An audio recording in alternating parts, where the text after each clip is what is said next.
Hey guys, and welcome to another Let's Max Warframe. Wow, these things are coming thick and fast. So on Wednesday we had a new hotfix, introduced a brand new weapon into the game, designed by a guy I had the pleasure of meeting at TennoCon, Silverbones, and that is the new Blade and Whip, their Jat Kusar. Like a lot of the weapons recently, it can be found in the dojo. This time, being a Grineer weapon, it can be found fairly obviously in the Grineer lab, where the research costs, they're really not that bad at all, so it can be started pretty easily.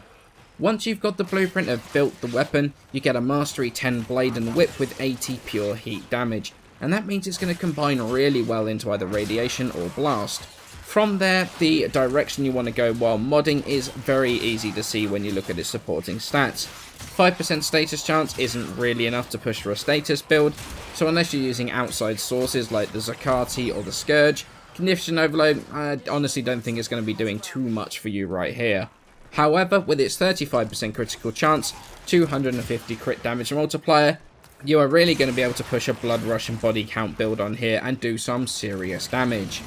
In addition to those base stats, the weapon also has some other features. The stance has a ton of range on it, so putting a range mod on there is going to allow you to hit quite a few enemies at once. It also comes with a ground slam attack with a 10 meter range, and that will have a chance of setting the enemies on fire. So that's a little bit of extra crowd control, and will also knock everyone down in that range, meaning it's got some pretty decent crowd control in that sort of AoE slam attack. Adding to that crowd control, on a charge attack, wherever the end of the whip lands, it has like a grenade on the end which will explode and will knock down a target close to that impact point and damage everything in a radius around it. At this point though, I can't really tell whether that explosion is affected by range mods or not.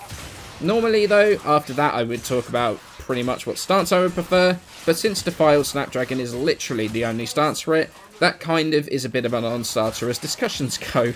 The combo that I prefer though, out of the whole stance, is the right click hold combo Soul of the Leviathan. That has some crazy range, damage multipliers, and also a guaranteed slash proc thrown in there as well, whilst also looking super badass. Definitely my favourite of the whole stance, and it is super effective too. In terms of my build though, it's pretty much like any other ranged crit melee. It comes with 2 V polarities already, which is very nice. I added another V and a dash polarity to be able to fit all of the mods. We got prime pressure point on there, primed reach for range, blood rush body count combo for crit chance, organ chatter for crit damage, body count for combo counter, and then double 90% elemental mods for our elemental damage. This is, like I say, pretty standard crit build. Melee here, to be honest, is nothing too revolutionary. I've seen some people replace body count with Maiming Strike. I just don't feel it's got the range long enough for Maiming Strike to be good on here. However, it is an option if you really want to give it a go. So, what do I think of the Jat Kusar? Well, honestly, I think it's pretty damn good. I like the sword and whip weapons quite a bit, even if, honestly, they don't get much use from me personally. They are very good weapons. Their style combined with their effectiveness is really something I can get behind. The combos from Defiled Snapdragon have some really nice multipliers in there, plus that guaranteed slash proc. Combine all of that with the range, and you have a weapon that not only builds its combo counter up quickly, but also multiplies that damage unbelievably quickly.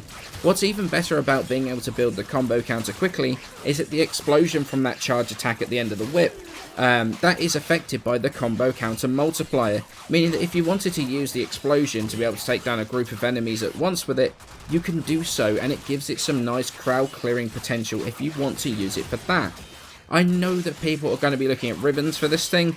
To be honest, it's fairly obvious what you're going to be looking for. Plus damage, plus range, you're going to be looking for crit chance, crit damage, combo timer, that's always going to be a good one.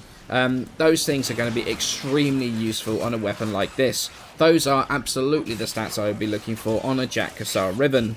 But to be honest, even without a ribbon to further boost it, the Jat Kusar is a fantastic weapon. It looks incredible. The small details like the cover vibrating like a chainsaw does, to the plasma flame from the blade.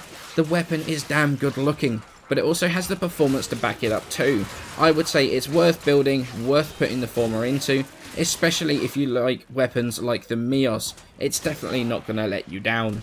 So I hope you enjoyed my look at the Jat Kusar. We've got more weapon reviews coming soon, plus I've got a new series of videos doing guides for various parts of Warframe that honestly I've either never covered or are just outdated as hell. plus more other mastery test updates as well, so stay tuned for those. But for now, many thanks for watching, and I shall see you in the next video.